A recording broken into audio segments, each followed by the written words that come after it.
താനൂർ ചിറക്കൽ പുന്നൂക്ക് പ്രദേശത്താണ് തെരുവ് നായയുടെ ആക്രമമുണ്ടായത്.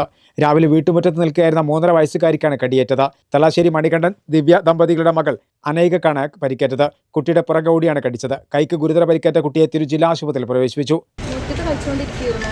ആ സമയത്ത് നായ വന്നിട്ട് അപ്പോൾ ഇവരിങ്ങനെ ഓടിക്കാൻ നോക്കിയപ്പോൾ 2 കുട്ടികൾ ഓടിപ്പോയി. ഇവളെയാണ് കിട്ടിയത് നായക്ക്. അപ്പോൾ മോള് വീണ്. അപ്പോൾ നായ കടിച്ച് വലിച്ച് കൈക്കാണ്. കഴിക്കാണ്. നല്ല മുറിവുണ്ട്. ആഴത്തിലുള്ള മുറിവ്, ബ്ലഡ് നിന്നിട്ടില്ല.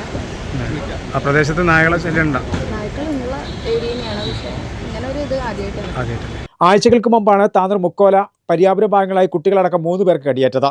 നഗരസഭയുടെ പല ഭാഗങ്ങളിലും തെരുവുനായ ശല്യം രൂക്ഷമാണെന്നും ഇക്കാര്യം വേണ്ട രീതിയിൽ കൈകാര്യം ചെയ്യാൻ നഗരസഭ തയ്യാറാകുന്നില്ലെന്നും വാർഡ് കൗൺസിലർ ദിബീഷ് ചിറക്കൽ പറഞ്ഞു. താനൂർ നഗരസഭയിലെ 42ാം ഡിവിഷനിലെ ഒരു ചെറിയ കുട്ടിക്കാണ് ഇപ്പം തെരുവുനായയുടെ കടിയേറ്റിട്ടുള്ളത്.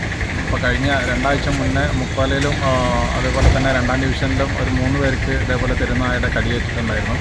അവിടെ തെരുവുനായയുമായിട്ട് ബന്ധപ്പെട്ട വിഷയം വേണ്ട രീതിയിൽ നഗരസഭ കൈകാര്യം ചെയ്യാത്തതുകൊണ്ടാണ് ഈ ഇത്തരത്തിൽ സ്ഥിരമായിട്ട് തെരുവുനായയുടെ കടിയേൽക്കുന്ന ഒരു സാഹചര്യം നഗരസഭയിൽ ഉണ്ടാകുന്നത്.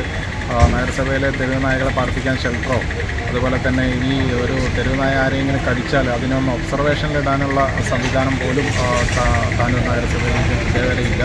അത്തരത്തിലുള്ള സംവിധാനങ്ങൾ ഒരുക്കേണ്ടതുണ്ട്. ഇത് ഭരണകൂടം വേണ്ട രീതിയിൽ ശ്രദ്ധിക്കണം എന്നാണ് ഈ ഒരു അവസരത്തിൽ നമുക്ക് ആവശ്യപ്പെടാനുള്ളത്. തെരുവുനായകളെ പാർപ്പിക്കാൻ ഷെൽട്ടർ സംവിധാനവും കടിയേറ്റാൽ പ്രഥമ ശുശ്രൂഷ നൽകാനുള്ള സംവിധാനവും ഒരുക്കണമെന്നും അദ്ദേഹം ആവശ്യപ്പെട്ടു. ഇതൊരു ഡോക്ടറുടെ വാഗ്ദാനം. ഒമേഗ 3 അടങ്ങിയ ഡോക്ടർ ബി സാമ്പാർ പൊടി.